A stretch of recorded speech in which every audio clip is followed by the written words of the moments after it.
5 best mobility aids for seniors. Regain confidence and move freely. You know, I was talking to my neighbor Margaret last week, and she said something that really stuck with me. She told me, getting older shouldn't mean giving up the things you love, like tending to my roses or taking my grandkids to the park. But lately, my legs just don't want to cooperate. Can you relate? Maybe you felt that frustration too, when a walk to the mailbox feels like a marathon, or standing too long leaves your knees aching. But here's the thing, my friend. It doesn't have to be that way. Today, we're going to talk about freedom. Not the kind you get from a passport or a vacation, but the kind that comes from feeling steady, strong, and in control of your own body. Because whether it's a trip to the grocery store, a morning stroll, or simply moving around your home with ease, your independence matters. And that's where mobility aids come in. Now, I know what some folks might think. Do I really need a cane? Isn't that for old people? But let me tell you, mobility aids aren't about limitations.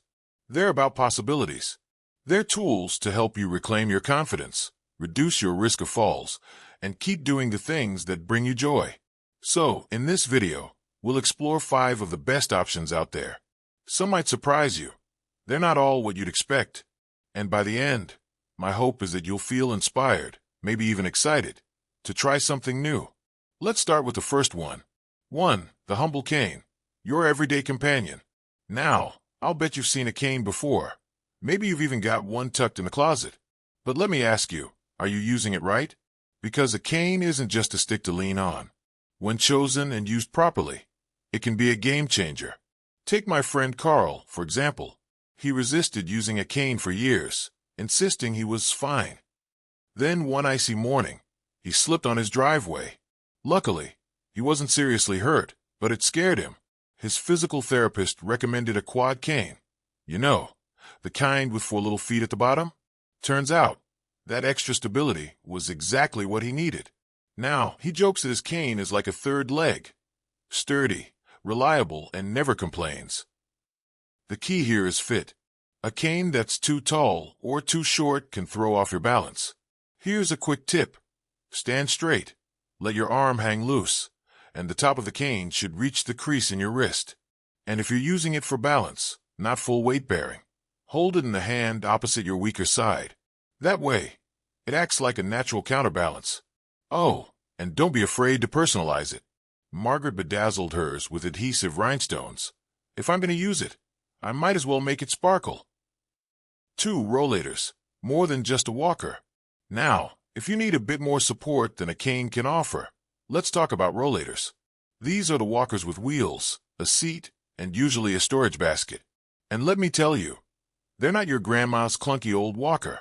Modern rollators are sleek, lightweight, and even stylish. My cousin Ruth bought one last year after her hip replacement, and she calls it her Cadillac on wheels. Why? Because she can walk the neighborhood without worrying about fatigue. If she gets tired, she pops open the seat and takes a rest. The basket holds her groceries, her library books, even her little dog, Bingo, when he's feeling lazy. But here's what I love most. Rollators encourage activity. You're not just getting by, you're thriving. They come with hand brakes for safety on slopes, adjustable heights, and some even fold up to fit in a car trunk. Ruth told me. At first, I was embarrassed to use it, but then I realized nobody's judging me. They're just jealous I've got a built-in picnic spot. You know, it's easy to feel like needing a little help is a defeat. But think of it this way. Even the strongest trees bend with the wind. Mobility aids aren't about giving up. They're about adapting. They're about saying, I've got places to be, people to see, and I'm not letting anything slow me down. Now, we've covered 2 fantastic options, but we're just getting started. Next up, we'll talk about a tool that's perfect for both indoor and outdoor adventures, something that gives you the freedom to explore without worrying about uneven sidewalks or tired legs. And trust me, by the time we're done, you'll see just how many choices you have to stay active, safe, and independent. So, grab a cup of tea, get comfortable, and let's keep moving forward, because life's too short to stay stuck in one place. You know, there's something magical about feeling the breeze on your face as you stroll through the park or meander down the aisles of your favorite store. But when fatigue or unsteady legs creep in, those simple pleasures can start to feel out of reach. That's where our next mobility aid comes in. A little invention that's like having your own personal chariot. Let me tell you about my buddy, Frank. Frank used to love his morning walks around the lake, but after his arthritis flared up, even short distances left him exhausted. His daughter convinced him to try a mobility scooter, and let me tell you, it was like someone handed him back the keys to the city. Now he zips around the neighborhood, grocery shops without worrying about sore hips, and even joins his grandkids at the zoo. Best part, he told me, I can keep up with those grandbabies without needing a 3-hour nap afterward. Mobility scooters come in all shapes and sizes. Some fold up for travel. Others have rugged tires for uneven paths. You don't need a license, and many models fit right in your car trunk. Now I know what some folks think. A scooter? Isn't that, well, a lot? But here's the truth. It's not about replacing your strength. It's about conserving your energy for the things that matter. Imagine tending to your garden without worrying about standing too long, or visiting a museum without counting every bench along the way. That's freedom, my friend. And if you're thinking, but what if I need more support? Don't worry, we've got you covered. Let's talk about power wheelchairs. Now, I'll admit, when my Aunt Gloria first mentioned getting one, I pictured those bulky hospital chairs. But modern power wheelchairs? They're sleek, nimble, and packed with features. Gloria's model has a reclining seat, a built-in USB port for her tablet, and even lifts her gently to eye level when she's chatting with friends. "Honey," she said, "this thing turns heads at the farmer's market more than my peach pie." Power wheelchairs are ideal if you have limited upper body strength or need full-time support. They're customizable, too, adjustable armrests, tilt options for comfort, and joystick controls that are easier to use than a TV remote. And here's a tip. Many insurance plans cover part or all of the cost if your doctor recommends it. Gloria's only regret? I wish I hadn't waited so long. Pride's a heavy thing to carry around when you could be gliding instead. Now, I want to pause here and address something important. There's no one-size-fits-all when it comes to mobility. Maybe a scooter feels too bold, or a power wheelchair seems like a big step. That's okay. The goal isn't to rush into anything. It's to explore your options and find what lets you live fully. Remember my neighbor Margaret, the one with the bedazzled cane? She tried a rental scooter for a weekend trip to the botanical gardens and ended up buying one the next month. Turns out, she laughed, I'm not a cane or scooter person. I'm a cane and scooter person. Different tools for different days. That's the beauty of these aids. They're not permanent decisions. You can mix and match as your needs change. Maybe you use a rollator for errands, but keep a lightweight transport chair in the car for big outings. Or perhaps a power wheelchair becomes your daily companion, while a simple cane stays by the bed for midnight trips to the bathroom. It's all about giving yourself grace and flexibility. So far, we've talked about tools that help you conquer the world outside your door. But what about the place where you spend most of your time? Your home.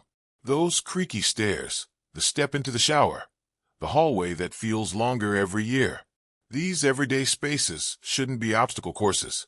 And that's where our next aid shines. Though it's not something you'll carry with you.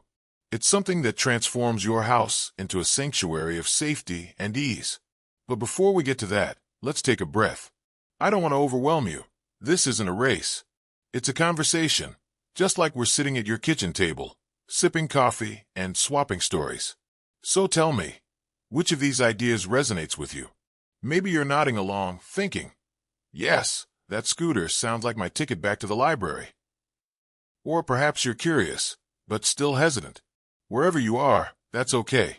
The most important step is the one you take toward feeling stronger, safer, and more you. Let's keep going, shall we? Because there's still more ground to cover, literally and figuratively. You know, it's funny. We spend so much time thinking about the world outside our homes. But what about the place where we feel safest? The creaky floorboard we've memorized, the couch where we watch our favorite shows, the kitchen where we've cooked 1,000 meals. Home is where we should feel most confident. But let's be honest, sometimes it's the little things, a slippery throw rug, a steep step into the shower, or that one stubborn cabinet just out of reach. That chip away at our ease. Take my friend Henry, for instance. Henry's a lifelong tinker, the kind of guy who built his own backyard shed at 75. But last winter, he missed the bottom step coming down the stairs and took a tumble.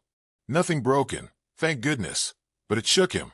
His daughter insisted on hiring a contractor to senior-proof the house, and Henry fought it tooth and nail. "I don't need handrails everywhere like some hospital," he grumbled. But you know what changed his mind? The contractor suggested something simple: grab bars in the bathroom.